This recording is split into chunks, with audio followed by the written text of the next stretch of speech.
தற்போதைய அண்மை செய்தியை பார்த்துக் கொண்டிருக்கிறோம். லஞ்ச புகாரில் கைது செய்யப்பட்டிருக்கக்கூடிய அமலாக்கத்துறை அதிகாரி அங்கித் திவாரி மீது சட்டவிரோத பணப்பரிமாற்ற தடுப்புச் சட்டத்தின் கீழ் வழக்கு பதியப்பட்டிருக்கிறது. இது தொடர்பான கூடுதல் விவரங்களோடு இணைகிறார் டெல்லி செய்தியாளர் சுசித்ரா.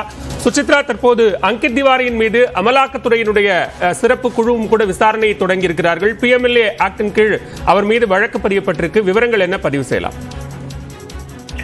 பல திண்டுக்கல்லில் மருத்துவர் ஒருவரிடம் வழக்கை முடித்து தருவதாக கூறி 20 லட்சம் லஞ்சம் பெற்ற அமலாக்கத்துறை அதிகாரி அங்கித் திவாரி மீது தற்பொழுது அமலாக்கத்துறையும் வழக்கானது பதிவு செய்திருக்கிறது. அதனுடைய விசாரணை என்பது கூடிய விரைவில் தொடங்க உள்ளதாகவும் அதை அமலாக்கத்துறை அதிகாரப்பூர்வமாக தெரிவித்திருக்கிறது. குறிப்பாக சட்டவிரோத பண பரிவர்த்தனை பிரிவின் கீழ் பதிவு செய்யப்பட்டுள்ள இந்த வழக்கில் இந்த 20 லட்சம் ரூபாயை அவர் எதனால் பெற்றுள்ளார், இதற்கு முன்னதாக உள்ள வழக்குகளில் அவர் விசாரணை செய்த வழக்குகளில் இதுபோன்ற லஞ்சங்களை பெற்றுள்ளாரா என்பது தொடர்பான பல்வேறு விரிவான விசாரணைகளை நடத்துவதற்காக இந்த ஒரு வழக்கானது பதிவு செய்யப்பட்டுள்ளதாக அதிகாரிகள் தெரிவித்திருக்கிறார்கள். ஏற்கனவே இந்த விவகாரம் தொடர்பாக அவர் கைது செய்யப்பட்டு சிறையில் அடைக்கப்பட்டு விசாரணையானது நடைபெற்று வரும் நிலையில் மிக முக்கியமாக இந்த விவகாரத்தில் தற்போது அமலாக்கத்துறை சார்பாகவும் அந்த வழக்கானது பதிவு செய்யப்பட்டுள்ளது. விரிவாகவே இந்த விசாரணை நடத்துவதற்காக அதிகாரிகள் அவரை சம்பந்தப்பட்ட இடங்களுக்கு அழைத்து சென்று நேரடியாக விசாரணை நடத்த உள்ளதாகவும் அமலாக்கத்துறை அதிகாரிகள் தெரிவித்திருக்கிறார்கள். இது தொடர்பாக சிறப்பு அனுமதியையும் நீதிமன்றத்தில் பெறுவதற்கு